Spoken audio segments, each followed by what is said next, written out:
बिस्मिल्लाहिर्रहमानिर्रहीम अस्सलामुअलैकुम फ्रेंड्स। आज मैं आपके साथ शेयर करूंगी बहुत ही मज़ेदार और बहुत ही आसान तरीके से फ़िश कौरमा बनाने की रेसिपी। इस कौरमे को बनाने के लिए तमाम अज्जा आपको किचन में से ही मौजूद सामान से मिल जाएंगे। तो बहुत ही आसान सी रेसिपी है। तो चलिए स्टार्ट करते हैं वीडियो को। फ़िश कौरमा बनाने के लिए 1 किलो मैंने फ़िश ली है और दरमियाने साइज़ के पीस मैंने कटवा लिए हैं। और धोने से पहले इनको नमक और अजवाइन तकरीबन एक खाने का चम्मच जो है ना वो लगा के तकरीबन 3-4 घंटे के लिए हमने छोड़ दिया था। उसके बाद मैंने अच्छे से इसको धो के छलनी में डाल के रख दिया था। नमक और अजवाइन लगा के थोड़ी देर के लिए अगर आप रख देते हैं ना तो इससे फ़िश में मौजूद जो स्मेल होती है वो सारी ख़त्म हो जाती है। यहाँ पे फ़िश को हमने मैरिनेट करना है, तो इसके लिए मैरिनेशन के लिए आधा चाय का चम्मच मैंने नमक शामिल करना है इसमें। और नमक के साथ साथ इसमें शामिल कर दूँगी मैं 1 चाय का चम्मच सुरख मिर्च का पाउडर। और सुरख मिर्च जो है वो उसके साथ साथ मैं आधा चाय का चम्मच इसमें हल्दी शामिल करूँगी। बस ये बेसिक 3 मसाले इस टाइम जाएंगे अच्छे से। अब हमने इन मसालों की कोटिंग करनी है इस फ़िश के ऊपर। साथ ही साथ 2 से ढाई खाने के चम्मच मैंने इसमें कुकिंग ऑयल शामिल किया। कुकिंग ऑयल शामिल करने से ना ये जितने भी मसाले हैं इसके ऊपर बहुत अच्छे से इनकी कोटिंग हो जाएगी। तो यहाँ पे मैरिनेशन करके तकरीबन आधे घंटे के लिए हम रख लेंगे इसको साइड पे, जब तक कि हम अपने कौरमे की तैयारी की तरफ चलते हैं। तो इस तरीके से ना नमक मिर्च जो हमने इस पे लगाया है ना बहुत अच्छा से इसमें खास टेस्ट आ जाएगा। तो अब इसको आधे घंटे के लिए रख देंगे साइड पे। आप फिश कौरमा बना रहे हैं तो उसके लिए खास मसाला तैयार करेंगे। इसके लिए 5 अदद मैंने लौंग लिए, 4 अदद हरी इलायचियाँ लिए मैंने। इसके साथ 2 मीडियम साइज़ के दालचीनी के टुकड़े लिए हैं। आधा मैंने जावित्री का फूल, ये छोटी छोटी पत्तियाँ थी लेकिन आधा जावित्री का फूल के बराबर है। 2 मैंने बड़ी इलायचियाँ ली हैं और 1 चाय का चम्मच शाह ज़ीरा यानी कि काला ज़ीरा लिया है। शाह ज़ीरा ना हो तो आप इसकी जगह सफ़ेद ज़ीरा भी ले सकते हैं। इसको मैं अब डायरेक्ट ग्राइंडर में डाल के 2-3 मिनट तक मशीन को चला के बिल्कुल पाउडर फॉर्म में ग्राइंड कर लूँगी। अब उसके बाद हम कौरमे के मेन स्टेप की तरफ आते हैं। तो एक कढ़ाई में 2/3 कप यानी कि पौना कप मैंने लिया है कुकिंग ऑयल। आप ऑयल जब गर्म हो जाएगा तो इसमें 1 चाय का चम्मच मैंने सफ़ेद ज़ीरा शामिल किया और इसके साथ 2 तेज़ पत्ते शामिल किए। थोड़ी देर के लिए हमने इनको फ्राई करना है। तो ऑयल अब इस्तेमाल करें या घी थोड़ा सा ज़्यादा मिकदार में जाएगा, क्योंकि कौरमे में अगर घी की मिकदार थोड़ी सी ज़्यादा रखी जाए ना तो टेस्ट बड़ा अच्छा आता है। घी जब गर्म हो जाएगा तो इसमें मैं शामिल कर दूँगी यहाँ पे तकरीबन एक लार्ज साइज़ की प्याज, जो कि वेट में 160 ग्राम के लगभग बनती है। तो ये मैंने इसमें शामिल किया और दरमियानी आग पे हमने प्यारा सा गोल्डन ब्राउन कलर आने तक फ्राई करना है। जब यहाँ पे प्याज आपको लगे कि थोड़ी सी कलर चेंज हो चुका है तो उसके बाद आपने इसको खुसूसी तौर पे तवज्जो देनी है। मुसलसल चम्मच चलाते जाएंगे ताकि एक जैसा तमाम प्याज़ों पे कलर आए। और प्यारा कलर अगर प्याज का आएगा यानी कि अच्छी फ्राई की हुई होगी प्याज, तो उसके बाद फिर कौरमे का जो कलर है ना वो बड़ा ज़बरदस्त आएगा। यहाँ पे प्याज़ों का कलर जो है ना माशाल्लाह से बड़ा प्यारा सा आ चुका है और इस स्टेज पे मैंने तमाम प्याज़ों को फ़ौरन से निकाल लेना है। अब यहाँ पे अगर थोड़ी देर के लिए भी छोड़ी ना प्याज को तो इसका कलर डार्क हो जाएगा और उसके बाद कौरमे का कलर बिल्कुल भी अच्छा नहीं आएगा। तो यहाँ पे तमाम प्याज़ों को मैंने निकाल लिया। मैं एक छलनी में इसको डाल दूँगी ताकि ऑयल तमाम निकल जाए इसका। उसके बाद ये जो प्याज़ है फ्राई की और इसके साथ एक मीडियम साइज़ का टमाटर, दोनों को मैंने ग्राइंडर में थोड़ा सा पानी डाल के ग्राइंड कर लेना है। मुझे इस कौरमे में थोड़ी सी ग्रेवी चाहिए, इसलिए मैं टमाटर का इस्तेमाल कर रही हूँ। आप चाहें तो उसको स्किप भी कर सकते हैं। और यहाँ पे अब जो बकिया ऑयल था उसमें 1 खाने का चम्मच लहसुन अदरक का पेस्ट मैं शामिल कर दूँगी। थोड़ी देर के लिए हमने इसको फ्राई करना है ताकि लहसुन अदरक का कच्चापन जो है वो बिल्कुल ख़त्म हो जाए। और जैसे इसका हल्का सा कलर चेंज होगा तो उसके बाद अब हमने इसमें मसाले शामिल करने हैं। तो सबसे पहले जो कौरमा मसाला हमने बना के रखा था ये मैं इसमें शामिल कर दूँगी।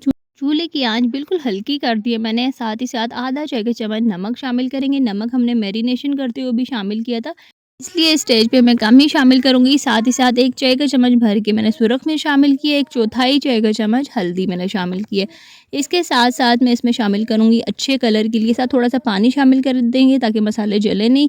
1 चाय का चम्मच भर के पेपरिका पाउडर शामिल करेंगे ताकि कौरमे का कलर मज़ीद अच्छा आए। थोड़ी देर के लिए हमने इसकी मिक्सिंग करनी है। इसके साथ साथ आधा कप के करीब मैंने इसमें दही शामिल की है। दही जो है ना चूल्हे की आंच बिल्कुल हल्की है अभी तक। तो यहाँ पे दही जो है वो शामिल करने के बाद साथ ही साथ मैं इसमें शामिल कर दूँगी 1.5 खाने का चम्मच सूखा धनिया पिसा हुआ। सूखा धनिया शामिल करने के बाद अच्छे से हमने इसको मिक्स करना है। साथ ही साथ ये जो प्याज और टमाटर का पेस्ट बना के रखा था ये मैं इसमें शामिल करूँगी। अब यहाँ पे ये पेस्ट शामिल करने के बाद अच्छे से हमने इसकी भुनाई करनी है और तकरीबन 4 से 5 मिनट तक हमने इसकी भुनाई करनी है, या फिर उतनी देर तक कि ये हमारा जो कौरमे का मसाला नहीं अच्छा सा दानेदार सा हो जाए। जिस ग्राइंडर में मैंने प्याज और टमाटर को ग्राइंड किया था ना, उसमें थोड़ा सा पानी डाल के अच्छे से साफ़ करके वो भी मैंने इसमें शामिल कर दिया, ताकि कोई भी चीज़ हमारी ज़ाया ना होने पाए। तो अच्छे से हमने इसको मिक्स करना है। उसके बाद ढक्कन से कवर करके रख देंगे साइड पे, ताकि मसाले की अच्छी सी भुनाई हो जाए। बीच में 1-2 दफ़ा मैं चेक कर लूँगी। जब तक मसाले की भुनाई हो रही है तो तब तक हम अपनी फ़िश को भी फ्राई कर लेते हैं। साथ-साथ तो 1/4 कप के करीब मैंने कुकिंग ऑयल एक फ्राइंग पैन में डाल के गरम कर लिया था, और उसके बाद ये मैरिनेट की हुई फ़िश मैंने शामिल करनी है। चूल्हे की आँच मैंने तेज़ रखनी है।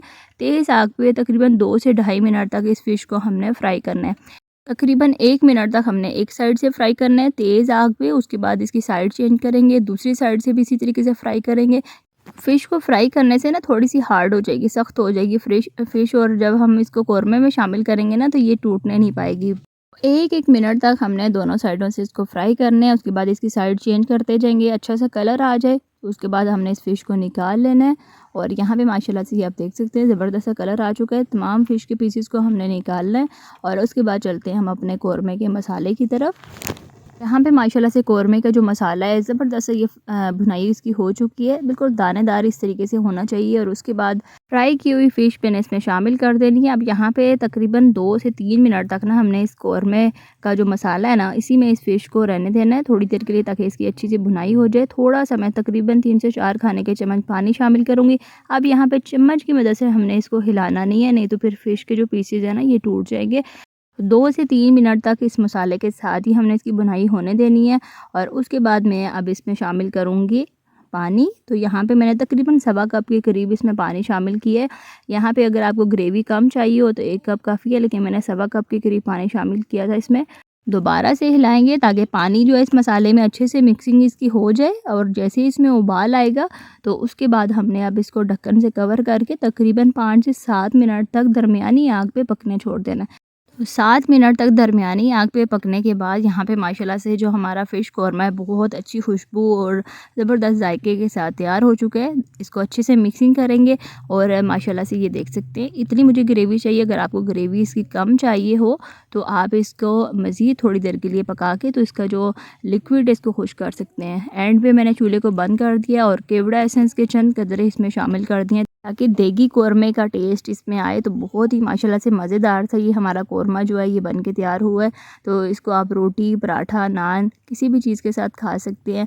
तो अच्छे से मिक्स करेंगे, उसके बाद चूल्हे को मैंने बंद कर दिया। यहाँ पे अब हमने इसको सर्विंग बाउल में सर्व करना है। तो माशाल्लाह से देख सकते हैं फ़िश का कोई पीस टूटा नहीं है, बिल्कुल एज़ इट इज़ है, और मज़ेदार सी ग्रेवी के साथ ये ज़बरदस्त सा फ़िश कौरमा हमारा तैयार हो चुका है। तो इस ज़बरदस्त रेसिपी के साथ मैं आपसे इजाज़त चाहती हूँ। वीडियो को लाइक और अपने फ्रेंड्स एंड फैमिली में शेयर करना मत भूलिएगा। अल्लाह हाफ़िज़।